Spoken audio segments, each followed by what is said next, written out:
How's everybody doing today? What's happening, folks? Hey, man, how you doing? How you doing, Ernestine? Yeah. Got to get a picture.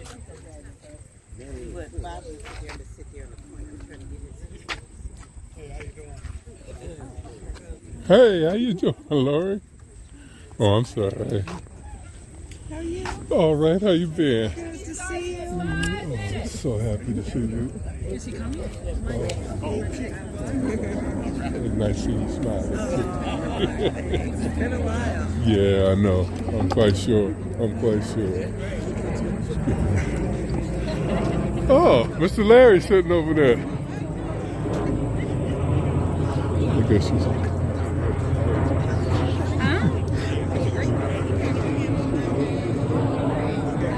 Sometimes, you know, this place where it's not necessary sometimes. Y'all should be in the Yeah.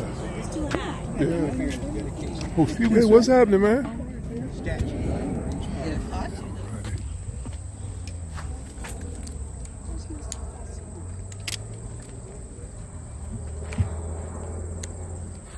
Oh, that looks good. Oh, Mr. Paulson, you're in the wrong seat. You're supposed to be up there.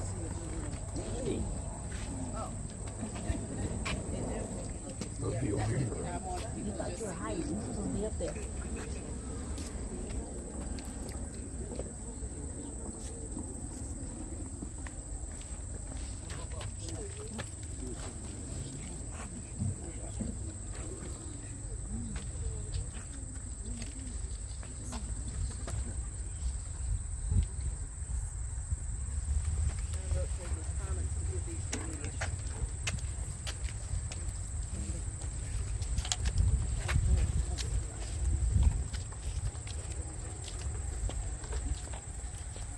Hello, welcome. Come on in. And we were just talking about you. So glad you're here. How you guys doing? There you go.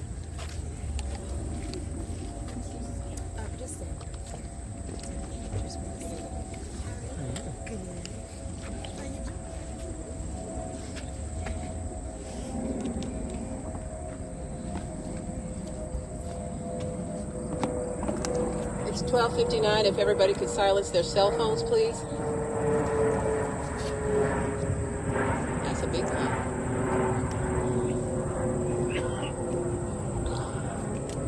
Good afternoon, and welcome to a very proud and exciting day for the city of Detroit, for the Tuskegee Airmen chapters, and for the family of Lieutenant Colonel Alexander Jefferson. I'm Rochelle Riley, Director of Arts and Culture for the city of Detroit, and I have a little story to tell you. Lieutenant Colonel Alexander Jefferson, who served valiantly during World War II as a Tuskegee Airman, was shot down and captured by German troops on August 12, 1944, 3 days before the invasion of southern France, and interned for 9 months as a prisoner of war. 80 years later, the statue that honors his heroism was stolen from its perch on the plaza that bears his name here at Rouge Park. But it took the Detroit Police Department less than 24 hours to get it back. Amen. And on Friday, today, we're so proud to say that this statue that was restored by the sculptor Austin Brantley is going to be rededicated on the plaza that bears his name, right where it belongs. 24 hours, that's some sweet police work. Once they were notified of the time when the theft could have potentially happened, between 1 and 4 in the morning, DPD began leveraging technology, knowing there was only one way in and out of the park. Thanks to our Project Greenlight partners and the cameras that they have installed at their businesses, they identified all vehicles capable of moving a statue. And they found the one that was big enough and followed it. And they saw a rental truck that was on their camera trail, followed it to Southwest Detroit. They were able to identify who rented the truck. They saw the truck had not been returned and went to the address that was on the rental agreement. They executed a search warrant, and the culprit was there trying to get copper from the bronze, tearing the arms and legs off the statue. DPD recovered not only the Jefferson statue, but also one illegal firearm, and they arrested everybody there. Within 24 hours of the theft, the department, with the help of Greenlight, was able to solve the crime and get our statue back. Police charged one person with one count of larceny of $20,000 or more and one count of malicious destruction of property of $20,000 or more. The suspect was arraigned in 36th District Court, pled guilty, and will be sentenced on October 8th next week. The men and women of the DPD and the Green Light Partners all deserve appreciation for their work, Chief Hayes told me. Working together as one community to fight crime makes a difference. The statue is now back in the field where Lieutenant Colonel Alexander Jefferson once flew model airplanes. It's back thanks to the generosity of Cynthia and Edsel Ford and the Henry Ford II Fund, who commissioned the statue and then also paid for the reinstallation. And despite the robbers having a 6-hour head start on DPD, the 6th Precinct investigative team swooped in like the Allies did 80 years ago when they got Alexander Jefferson back from a POW camp. Within 24 hours, Chief Hayes said, we had this caper closed. Caper, I love that word, and I love how quickly DPD solved the crime. Restoration now complete. A hero has returned to where he belongs. And my message, the lesson for any criminals who want to mess with DPD, don't be a menace in Detroit or you'll get caught in your hood. And now I am very proud to bring up one of our strongest supporters in city government, my friend Deputy Mayor Malia Howard.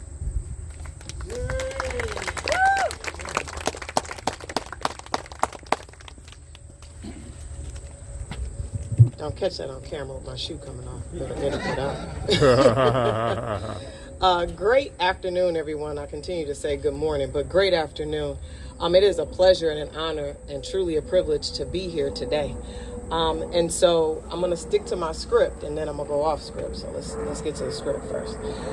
So we are so proud to stand here today once again to honor our heroes. Detroit native and Tuskegee Airmen, Lieutenant Colonel Alexander Jefferson. The ways that Detroit helped to win World War II are legendary. From airplanes to tanks to obviously troops. Where am I at? Detroit is the arsenal of democracy. Chrysler pioneered the mass production of trucks and tanks by applying automotive principles to the Detroit Arsenal Tank Plant, or TACOM, if many of you don't know. I grew up around TACOM. We're going to talk about that in a second. Constructing swarms of tanks from the early Grant Lee M3s to the M4 Sherman tanks. And Ford Motor Company's production of aircraft and aircraft components at the Willow Run plant, which built and focused heavily on the B-24 Liberator bombers. These are the hardware, the equipment that made us the Arsenal of Detroit. The Arsenal of Democracy, but let's not forget the Davison Freeway, first freeway in the country. We wouldn't have had it if we didn't need to move parts and people and troops between Milwaukee Junction to get onto the train lines, the freight lines, to get the stuff to where it needed to be. So always keep that in memory of why we have like that little short jaunty of a freeway. It served a serious purpose in us winning World War II. But today we honor a different contribution to the United States' success in World War II. We celebrate a band of brothers called the Tuskegee Airmen. And one of the most famous is from our own Detroit, being Lieutenant Colonel Alexander Jefferson. He was a member of a flying unit called the RedTails for the colors on their actual tails. The men escorted bombers across and into Europe into action and lost so few planes that bomber squadrons requested them to fly on runs. This Chadsey High School graduate, who earned numerous degrees and eventually dozens of medals, returned to Detroit to become a beloved educator. But this statue honors his service in a P-51 fighter who flew 18 successful long-range escort missions, earning honor for his family, for his city, for his country, and a victory for America. And so with that being said, I know so many of you are out here are former military, but for those of you who aren't, please take a moment and go out to Warren and go see TACOM. You can probably just circle around it. They're not going to let you out there. But you'll really understand. Right now anyway. They're doing some like innovative technology out there now. They're definitely not going to let you on. But as a child, my grandmother worked there for 40 years. Like right after she graduated from Roseville High School, my grandmother went to go work at TACOM in the steno pool, right? She was, a secretary. And so I grew up around not just TACOM, but my entire father's family is all Navy seamen. And so this strain of military and veterans runs deep in our household. So just take a moment. I'm sorry, I'm always crying. take a moment to remember all the men and women who have sacrificed themselves for our country and for our liberty and for our honor. And also doubly remember those of us who are in the community of color who literally had to fight in order to serve our country. We had to fight in order to serve our own country, to be allowed to be in that space. So just always take a moment and remember. And remember, not all of us who were in service in World War II served as an honorable Tuskegee Airman. Some of us served as cooks, as footmen on ships. And it wasn't always glorious and grandiose work, but we did the work nonetheless, which gives us the honor. And so always remember that. And that brevity is a beautiful thing because it's hot outside. So who would you like me to introduce? His granddaughter, Ernestine Lavernia. I would like to bring up Lieutenant Colonel Jefferson's granddaughter, Miss Lavernia. Please join us here at the lectern. That's my news voice, just so y'all know. And I have to say, many of you do realize, but you might not necessarily do. Granddaughter of a World War II vet,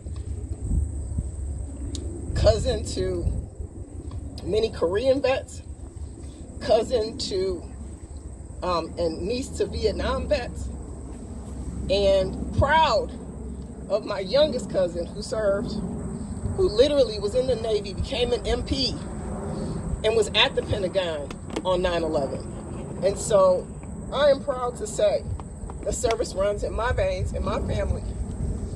And if you are such as us, please never, ever forget that.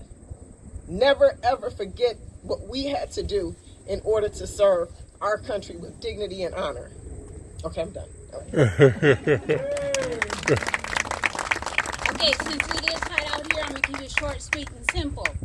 Some of you know we did a post office dedication to my grandfather.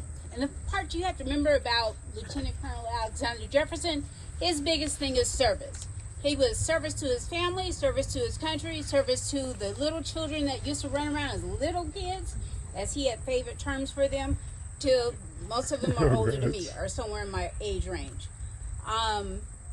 The thing to take away is always with him is service.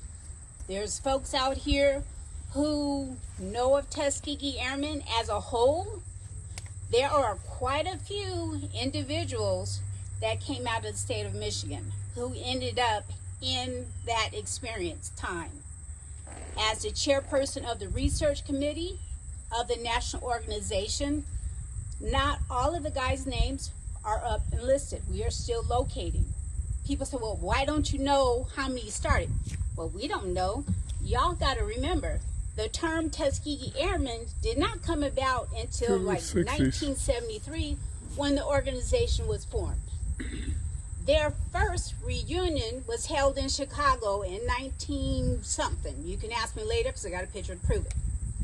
As my grandfather said, pictures are always proof. The national organization did not become incorporated until 1975. There were 4 chapters that met on the East Coast. And from those 4 chapters, they made the determination, we are going to call ourselves Tuskegee Airmen, Inc., and form the organization. That's how the organization founded. These ladies and these gentlemen on this side, they are all continuing the legacy. And even Mr. Folsom on this side. Mr. Folsom's awesome, so if you get a chance to catch him before he leaves, talk to him about his story. But these are the individuals, you will see people running around in blue shirts, red coats. They look like they might be 70, 80 years old. Some might look like 100 and something. Unless you know what their date of birth is, that is not saying that they are a documented original Tuskegee Airman. So if you want to know who is a documented original Tuskegee Airman, my suggestion to you is to reach out to the national organization and say, hey, I met this gentleman. He's wearing a red jacket. He's wearing a blue jacket. He's wearing a dark blue jacket. Is he actually a documented original Tuskegee Airman? we do have people who impersonate people for military service. There are individuals who are trying to keep that part under control because some of those individuals are not the ones that are above board, and they're trying to cash in on the Tuskegee Airmen name, which is not what it was meant to be. You have local chapters such as the Detroit chapter that's continuing the legacy. So why don't you come out and help support them? Why don't you come out when we have events? Why don't you come out? Well, if you want to come up out of your pocket, they're more than happy to take your money. But show support for the people who are in your own community. And that's all I have to say. Oh, thank you for Rochelle for always putting everything together when it comes to anything revolving my grandfather. You also have other organizations that continue the legacy with Tuskegee Airmen, such as the local museum, West Bloomfield chapter. I will always promote Detroit chapter because it was my grandfather's heart. You have women in aviation. You have a motorcycle club that's called Tuskegee Airmen. So if you want to know who's who in the zoo, look me up and I'll tell you who is who. Thank you.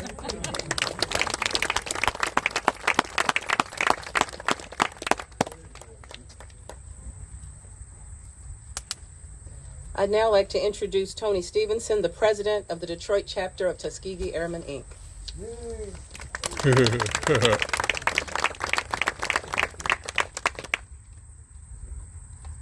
Thank you. Good afternoon, everyone. First off, I'd like to say thank you to the city of Detroit. Thank you to the men and women of the Detroit Police Department for bringing these perpetrators to justice quickly and efficiently like they always do. But I'm hoping that while these people will have a lot of time on their hands, that I would encourage the city and the judicial system to see that they do some studying while they're there to learn their history. So once again, I want to say thank you to the city and thank you to the police department. Thank you all very much for being here.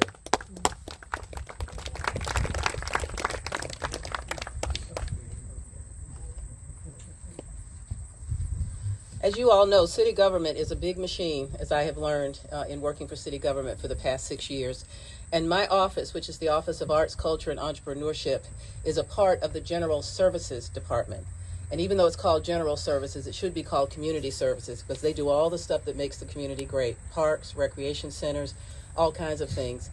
Crystal Perkins is the head of that department, and she had an event with her son, so she has sent Tim Carl, chief of the Landscape Architecture Division, to say a word.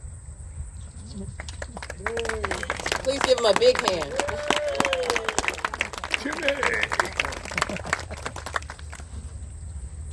This is an honor to be here. Just the history behind the Tuskegee Airmen, and I appreciate the history that you told me because I always thought that they were from the get-go. That's what they were, the names of them. But from the RedTails, who wouldn't want these individuals protecting them? So I just again Melina,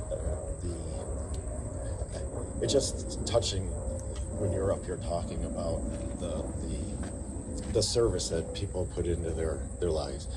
My dad was a World War II vet, Marine, totally different theater. But you talk about the greatest generation, and you look at what we're going through today. You look what they did. It's just amazing. So I just appreciate what everybody has done in the service that the service members do to our country and the freedom they've given us. Thank you.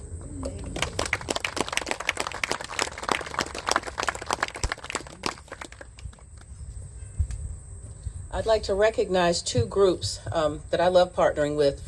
First, I'd like the members of the Friends of Rouge Park who are here to please stand and make sure people can see you. And where's Sally Petrella? There's Sally. I want you to know that they are the stewards of Rouge Park. So all this great stuff that happens throughout the year, when they're doing that, if you see that the Friends of Rouge Park are doing something, please, please, please support it. Support it with your presence, support it with your money. They do a great job. Thank you, Sally. I'd also like to give a shout out to, I think they stopped flying while we were talking, but when you see these gorgeous model airplanes, the Detroit Aero Modelers Club, they're out here almost every day. They've been doing this for a long time. I want to recognize Mike Cuba, who's on the end, who's been a great partner. He called me every week, where's the statue? When is it coming? And Mike is finally back. So thank you so much. At this time, that concludes our program. We would like to just take a couple of pictures with the Tuskegee Airmen at the statue, and then everybody can feel free to just commemorate this moment so that you can let people know that you were here when Lieutenant Colonel Alexander Jefferson came back home. Thank you. Ernestine, if you and Tony and the Deputy Mayor can come up with the Tuskegee Airmen.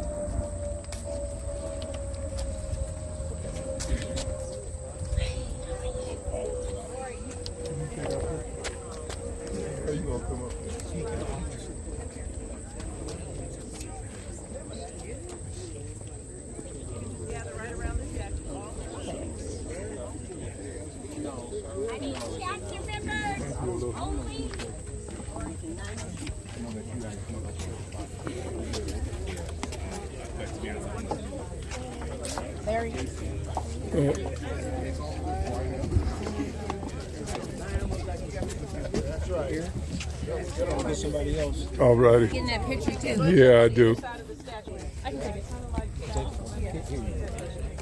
She's gonna do it. Oh, cool. Thank you. One of the best in the country, Kim Tillman.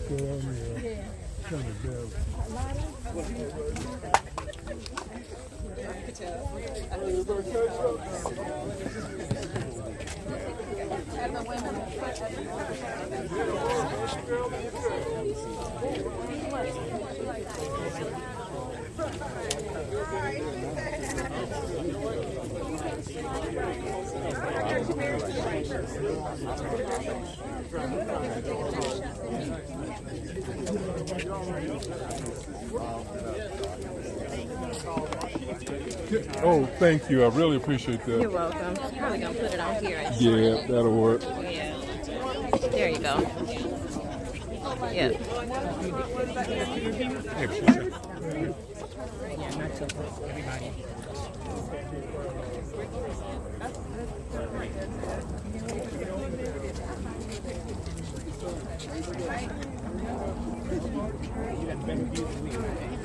We're going to be there just a minute, so just keep thinking.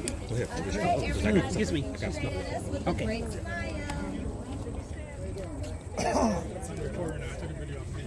Right, hold it for a moment.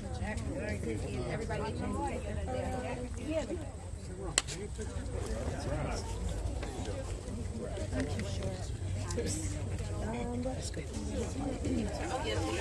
Whenever you're ready, we want to add the Deputy Mayor.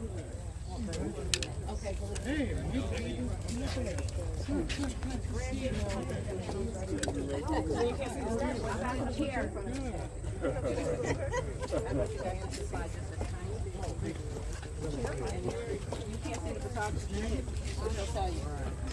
I was gonna say, so we're, yeah, once you move, we're starting to like that gentleman.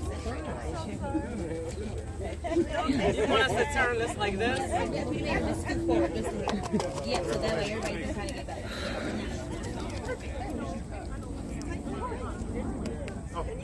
Good, Sydney. Yeah, I can see that.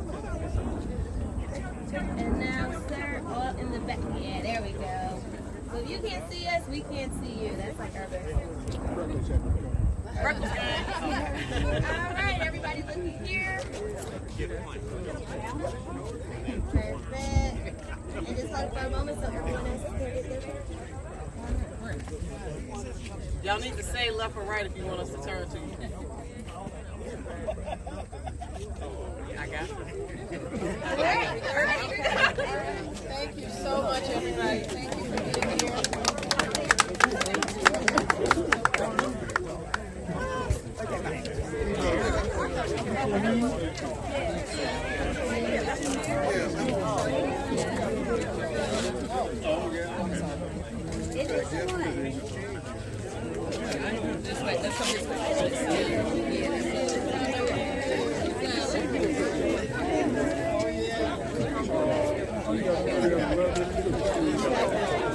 Hey, John. Ladies and gentlemen. Ladies and gentlemen. Hello. If I can have your attention. attention for 1 second. I don't have the mic, but if I can have your attention for 1 second, please. Everybody, just have your attention for 1 second. I want to make sure to thank the City of Detroit Media Services Department, which always comes out to film our events so that you can see them over and over again. Thank you so much. Can you please give them a hand? How you doing? That was pretty nice. Yeah, that was pretty nice. Does it look good? Yeah, a lot of people. Let's get a picture.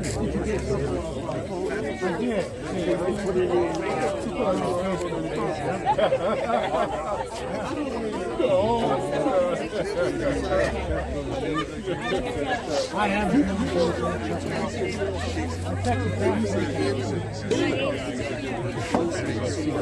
My better half. It is.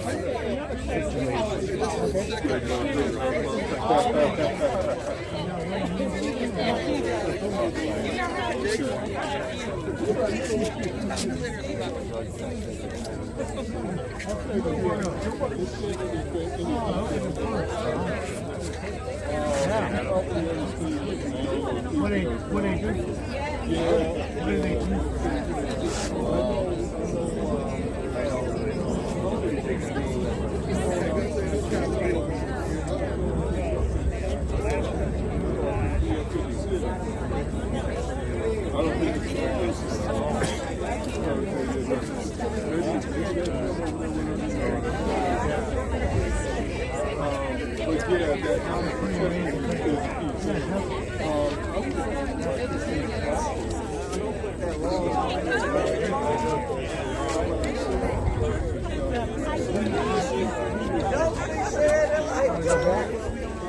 Hold on. Yeah. Good to see you. How you feeling? What's your schedule?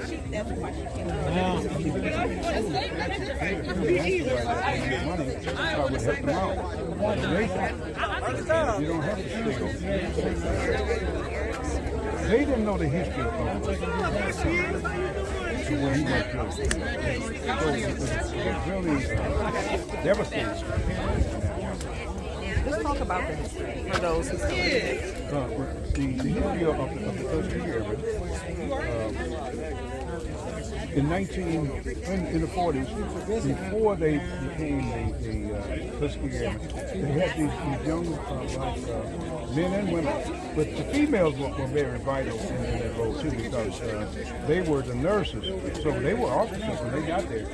And these men were just cadets there, so they didn't know the history. But the lady that was significant for the Tuskegee Airmen was Eleanor Roosevelt.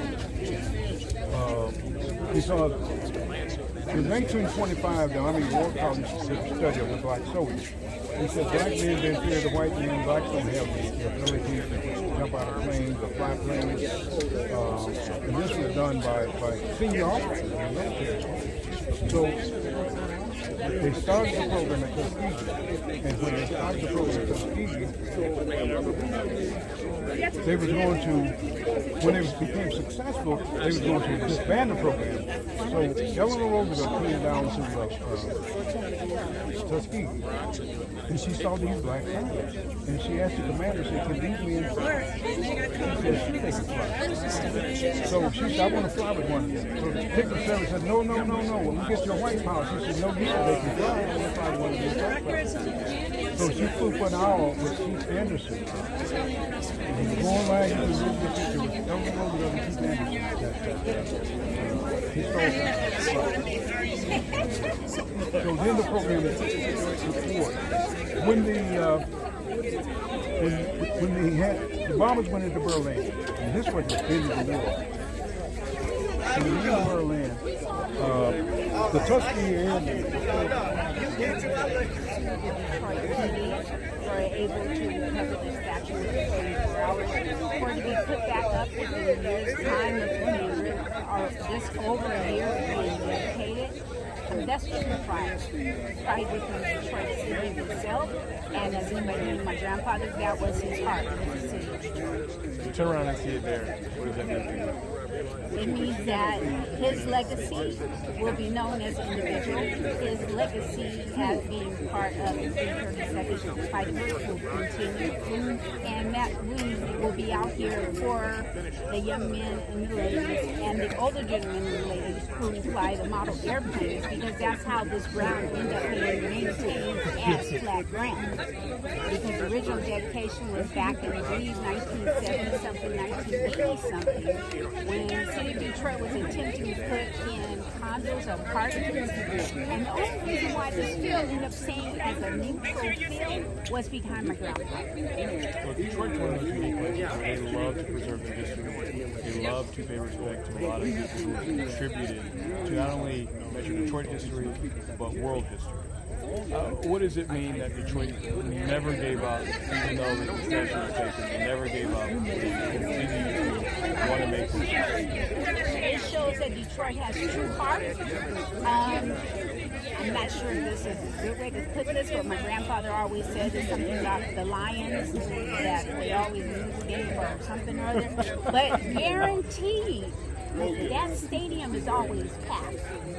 For a sports team to have a packed game at every game, every home game, shows how much heart the city of Detroit has. So this statue added, along with the other statues that the city of Detroit's Arts Department is putting out there, it just shows that the city itself is working on to enrich its people itself, on its city, its culture, its history, its nationwide history. Yeah, we did a story. We did the story on the post office dedication. So yeah, I saw you in the video. I didn't get a chance to go out to that one, but I saw you in the video. Nice to meet you. I'll see you again sometime. Well, you should come out when we do stuff. Well, yeah. Have to let me know. I'll keep in touch. So yeah.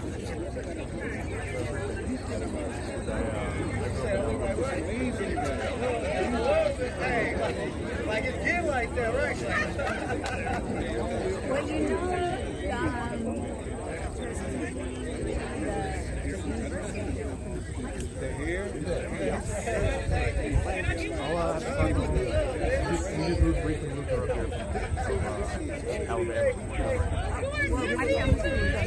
Oh yeah, all right. Very small world. yeah, they're from when women didn't own property, or my great aunts owned property. Yeah, because their dad wanted to make sure they were always healthy. Do you ever get back down to Montgomery at all? Last time I was down there was probably about. And then there's a gentleman who does a lot of stuff with my great grandma. Does she still have a restaurant? Yeah, mine still have with her restaurant. Okay. How you doing today? All right.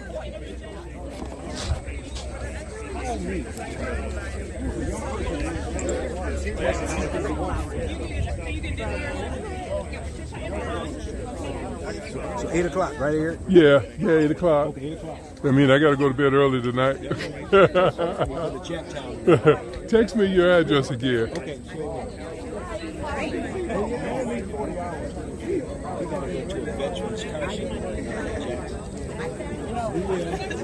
they treat us good over there. Hi, how are you? I'm good. How are you? All right. I haven't seen you in a bit. Yeah.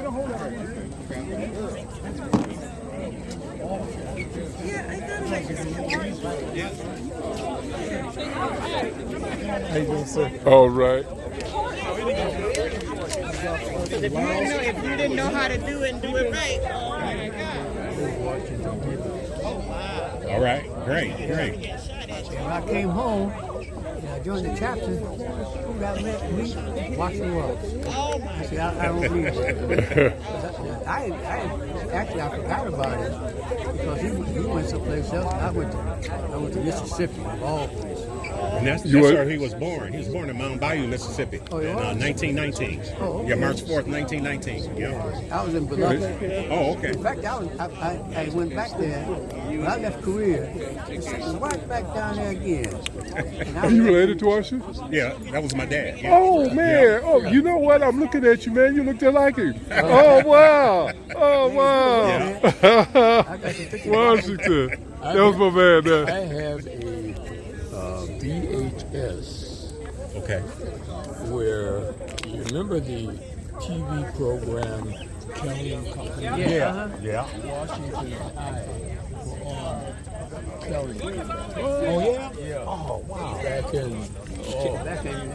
I think this was in 100 years ago. Late 70s, early 80s? Yeah, the 70s. Okay. Yeah. And what was happening, the Vietnam War was going on at that time. Yeah. And so I was debating a guy from American Civil Liberties Union. Okay. And Washington was planted in the audience to ask specific questions. Okay. So that I could give specific answers. and we tore him up. This guy refused. He says, I'm not going in the service. I'm not fighting for anything. Oh, wow. What would you do if I broke into your house and was assaulting your wife and your girlfriend?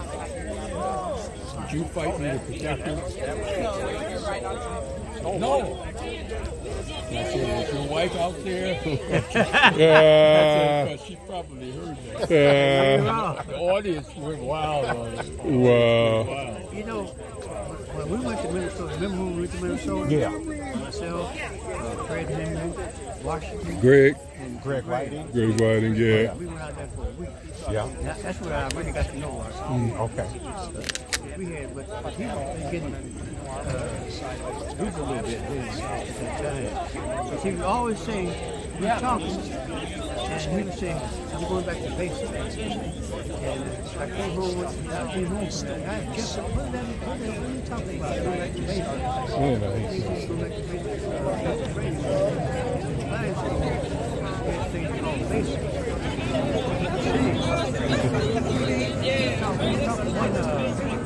B-17 pilot stuff.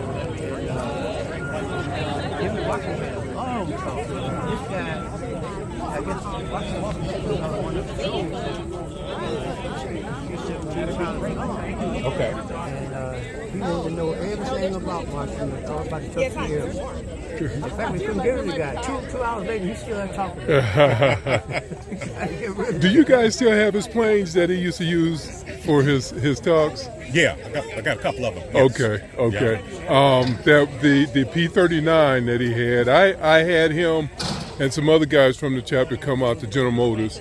I want to say it was 2005, 2006, somewhere around in there. Okay. And he spoke and he went over all his planes, explained how he was one of few that got an opportunity to fly every fighter plane that the Tuskegee Airmen had. Mm-hmm. But when he went to the P-39, he let the people know it wasn't a jet because He didn't have the propeller on it. Yeah. So the group that out of General Motors, the guy that eventually became my boss, he was there that day, and he had me, get some measurements off of that P-39 so he can have some guys from GM Design actually design another propeller for it. Oh, wow. Yeah, so we designed another propeller for it, and I brought it out and presented it to Washington. I don't know if that propeller stayed with that plane or not, because he said he let one of his buddies borrow it, and he came back with no propeller.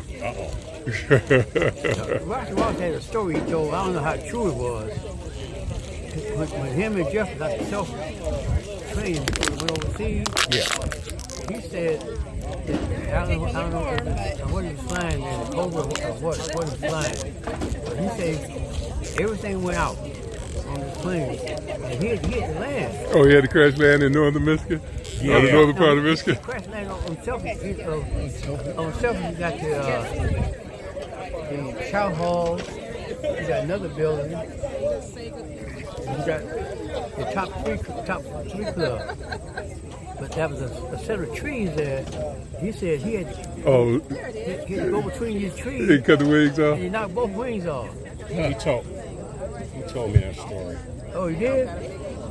No, wait. No, I'm sorry. The story he told me, he was in a part of Michigan trying to come back. Yeah. And he said there was some trees on one side and there was a house or something.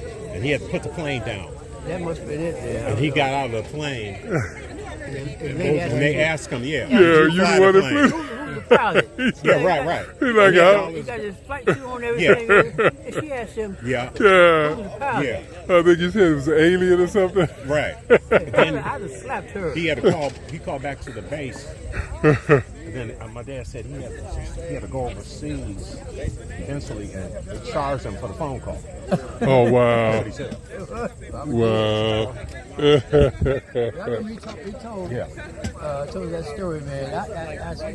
I was still out. Yeah, right.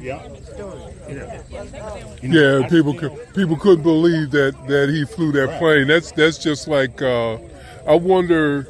I'm quite sure that happened to a lot of airmen because that similar type of story was in. Was it in RedTails or the Tuskegee Airmen? It was in one of those movies where he crash landed. Well, he landed on the road, and there was a chain gang out there. I want to say it was the Tuskegee Airmen, and the brothers in the chain gang looked, and when he took his mask off, they realized he was black. Oh, there's colored flyers. Yeah. I still think about. When I'm getting ready to do something, it might be a transaction or something that my dad would have done. I always think, dang, what would Dad do? I keep doing that because I'm looking to buy another car. I'm saying, would Dad buy a new car or would he buy a resale? When you pay half cash, you son. Those are the things from your parents after they pass that live on with you. That's right. And that people don't realize, because I do the same thing. My father died when I was 13 back in 78, and the same thing. I mean, he's always there saying something to me, or You just hope that you can pass that on to your kid.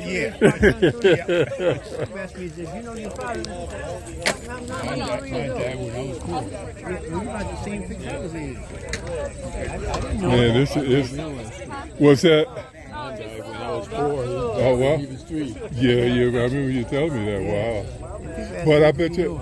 I bet if you guys had met people over the years and had done something, and those people knew your fathers, they probably like, your father would do something. That's right. I had a gentleman that when I was a young boy, he was always around, always gave me a gift. But I never knew. I'm going to take off my duty. Thank you so much for your service. My father was in the Coast Guard. And he was the only black man on the boat. Oh, wow. Went all around, navigated the world, went to the North Pole. Oh, wow. Brazil everywhere. So wow. Service runs deep. Did he leave pictures? He did. Oh, wow. He has his map, his certificate of going to the North Pole and around the world, and still very much a proud veteran of the Coast Guard. Wow. Because the Army wouldn't take him because he played football and his knee was damaged. Okay.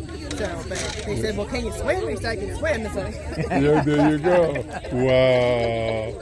They'll teach you how to swim. Yeah. I remember when I went through basic training, the guy asked me, can you swim? I said, a little bit. There's this big old cow there.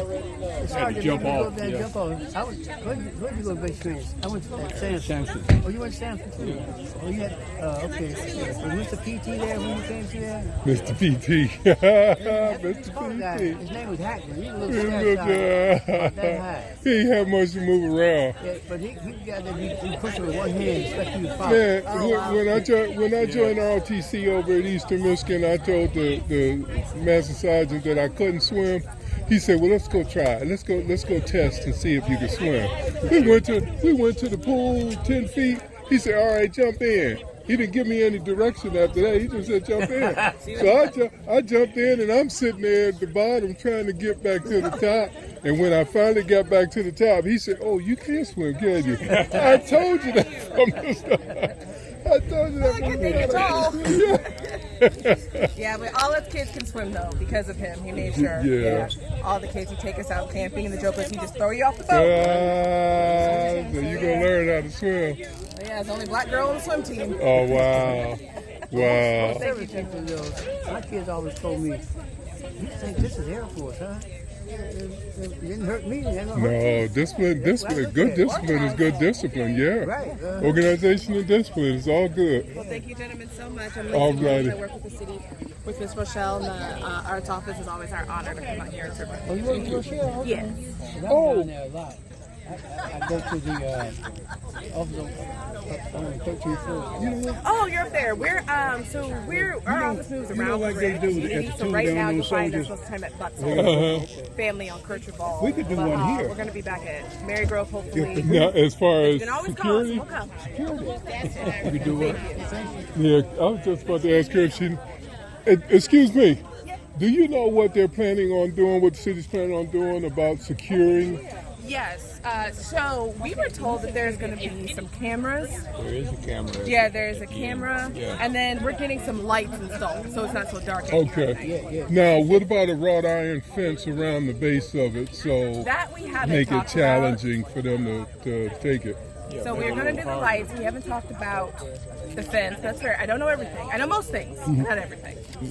Suggestion. We spend so much money on the ICE agents and all this other. ICE agents. 24-hour. Yeah, So right. much money on what? ICE agents. Oh, that's the federal government. I do art. You do local art. I do art. You talking about federal? This is your plan. Let's listen to his plan. This is so important. Yeah. Even with the cameras, you know, thieves still will come back. That's true. So if you got somebody here watching with a weapon, You want to volunteer? I took my gun away. So. I'll get you M16.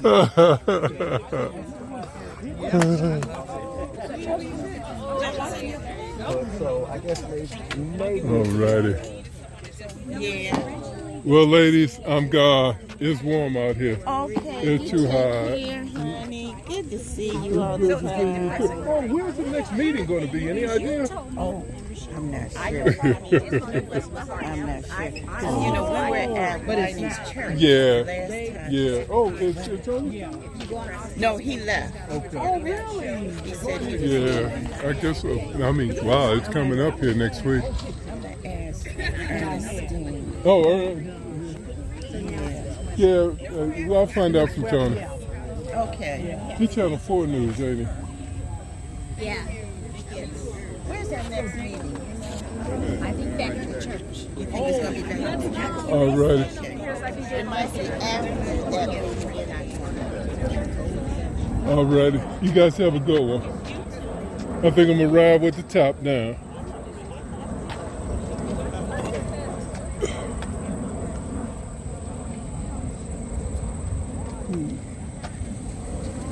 Lightheaded.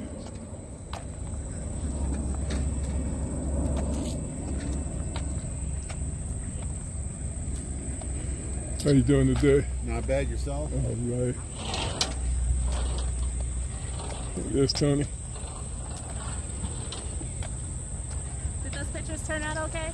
I'm quite sure they did. I don't know why my screen is so dark.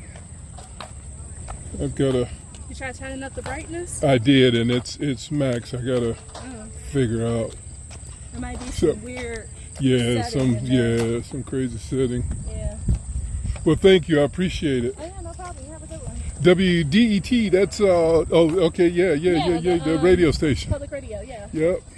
Yeah. Are you guys getting threatened with budget cuts? Of course, you know, Yeah. has already been rescinded, and that's something we're going to have to deal with next year. But fortunately, we have great members and Yeah. listeners, so Yeah, We'll be okay. For a while, yeah. Yeah, we'll be good. That'll work. That'll work. Have a good one. You too.